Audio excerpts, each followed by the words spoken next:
Russia has announced partial mobilization of troops, a major development in the Russia-Ukraine conflict that had started on the 24th of February. Russian President Vladimir Putin has announced partial mobilization of the Russian forces. Reservists are being called out according to the Russian government. The Russian President Vladimir Putin has also issued a very stern warning to the West, saying Russia had lots of weapons to reply to Western threats. President Putin insists Russia is not bluffing. Big nuclear threat from the Russian president. In fact, in the past 24 hours, Russia has fired a series of long-range missiles at Kharkiv after Ukrainian forces launched a major counter-offensive and pushed back Russian soldiers. The information is that Russian artillery can no longer target Kharkiv. This is the reason that Russia is using long-range missiles. This also, according to the Ukrainian forces, is an indication that Russian forces who abandoned their weapons, their gun positions, their artillery and armor and retreated to the Russian side of the border may be regrouping. In fact, Russia's defense minister has given details of this partial mobilization. Russia has announced 300,000, 3 lakh reserve soldiers are being called out. Contracts of soldiers already deployed since the 24th of February when these special operations had started. Their contracts are being extended to the duration of the conflict. Soldiers in reserve with military experience have been called out. All of this, is this an indication of intensification of operations and escalation in the conflict with Ukraine in the weeks ahead? Russia has also announced a 5-day-long referendum in the newly captured Ukrainian territory. So this referendum is to be held between the 23rd of September, that's 2 days from now, and the 27th of September. And this referendum will take place in Luhansk, in Donetsk, in Kherson, and in Zaporozhye. The area, the territory that's been occupied or now is in Russian control. Russia has also so far claimed that it's lost 5,937 soldiers in this conflict with Ukraine. The figures put out by Ukraine much higher, close to 55,000. Europe, incidentally, European countries, they've hit back at Russia's nuclear threat. Britain has said Russia is breaking its own promise. Germany has called it another bad and wrong step. Lithuania has put its forces on a state of high alert. Latvia has made it clear there will be no refuge for Russians who are fleeing this conflict.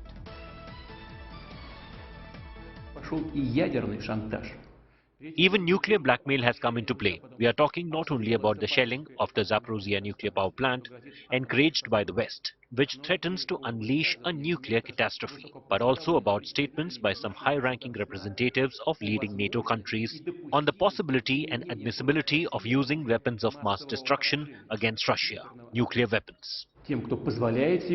I want to remind those who allow themselves such statements about Russia that our country also has a variety of weapons of destruction, and in some areas even more modern than those in NATO countries.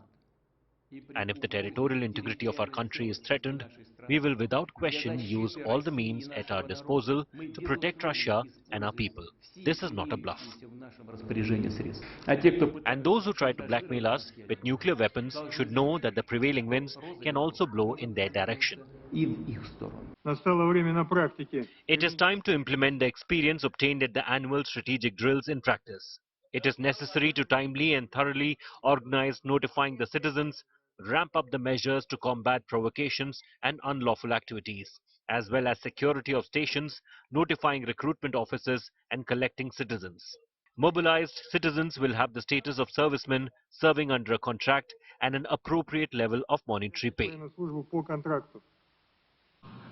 If we want this war to end, then we cannot be indifferent to how it ends.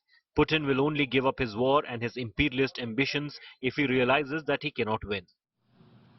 In doing so, he isn't just destroying Ukraine, but he's also ruining his own country. This is why we will not accept a peace dictated by Russia.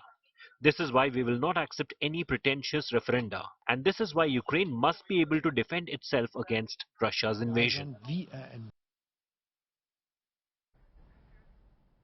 And joining me on this big story is Ksenia Kondratieva. She's a senior Russian war correspondent, has been at the front lines of this conflict. Ksenia, what does the mobilization or President Putin sanctioning the mobilization of 300,000 Russian soldiers actually mean?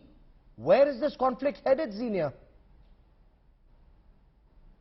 Hi, thanks for having me. I think that's definitely leads to escalation, but things still remain to be seen. And a lot depends on, it's not just enough to announce mobilization. We have to see who actually is mobilized, because we see the law that was published and the announcement that was made by Russian President Vladimir Putin and the defense minister. They were quite different from the law that we have seen. Yes. And why did the Russian president need to issue the nuclear threat or the use of nuclear weapons? Oh, I think that was quite just a response, because the nuclear option or the nuclear threat has been triggered by many leaders, and the Western media we have seen has been pushing that idea. So I would rather say, I mean, that's a kind of a personal feeling or the reading of what's happening that I have. That was kind of a response. I don't think we should, it's helping us to push that kind of option ahead. I think that's a sort of a public discussion for now. Okay. For now. Okay, and this referendum that is being talked about from the 23rd to the 27th in Luhansk, in Donetsk, in Kherson and in Zaporozhye, at a time when the Russian forces are actually, according to the Ukrainians, retreating from Kharkiv. In your view, and since you've been covering this on ground, where is this conflict headed, Ksenia? See, you have to differentiate between Luhansk and Donetsk republics, and Kherson and Zaporozhye, and particularly Kharkiv, from where the Russian troops have been retreated. You look at the map, you look at geographies, it's very, very different. People in Donetsk and Luhansk, people whom I personally spoke to, because I've traveled to those areas, they have been waiting for this for the last 8 years. So there is no question. I mean, they have been telling me personally that when will Russia go ahead with this? Okay, that's one scenario. But there is a very different scenario in other territories. For example, okay, I've not been to Kherson, and I've not been to Zaporozhye, and I've not been to Kharkiv region. I've not covered those areas, but I've been to Kherson, and I know personally people from there. I've spent all my childhood there. So people there are divided. There is a, it's a Russian-speaking city. There is a Russian-speaking population, and you will see the elderly who are rather inclining towards Russia, and you will see the young people who are not at all inclining towards Russia. It's a complicated matter. Like the entire Ukrainian crisis is very complicated. It's a, when we say civil war, it's just not just words, not just a label.